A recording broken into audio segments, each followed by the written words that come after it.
हमारे इदारे यहाँ तक आ गए कि उनको खुद बराह रास्त मीडिया पे आना पड़ा, प्रेस कॉन्फ्रेंस करनी पड़ी और इसका कच्चा छट्टा जो है वो कौम के सामने, दुनिया के सामने रखना पड़ा।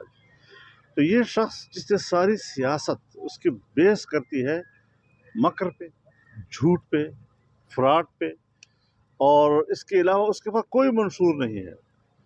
और मैं पहले भी कह चुका हूँ कि नज़रियाती लिहाज से जो यतीम जमातें होती हैं वो किसी इशू का इंतज़ार करती हैं, किसी हादसे का इंतज़ार करती हैं।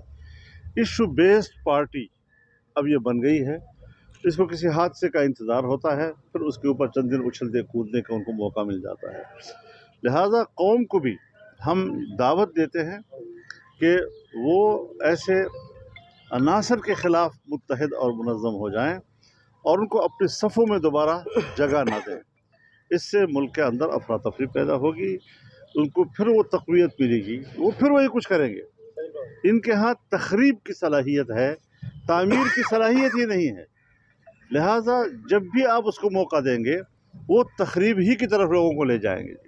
कितनी मुश्किल में आज इस वक्त हम पाकिस्तानी मईशत को बेहतरी की तरफ ले जा रहे हैं, उसके असरात यकीनन अभी तक कौम को नहीं पहुँच पा रहे हैं, लेकिन इंशाल्लाह पहुँचेंगे।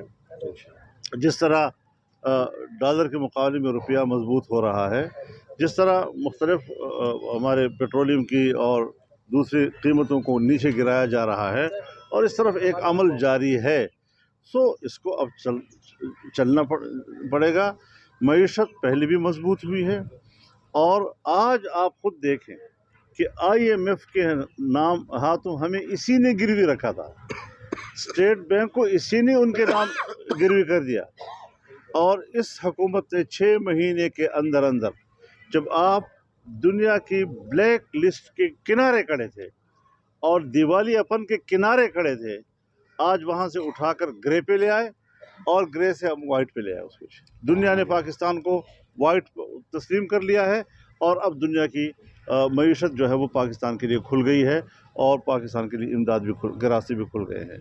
तो ये सारी चीज़ें रियासत की हैं जो आंख झपकने में तो नहीं होती, पलक झपकने में नहीं होती जी, लेकिन थोड़े से असरात उसके सामने आ रहे हैं कि किस तरह हम मुस्बत रफ्तार की तरफ जा रहे हैं।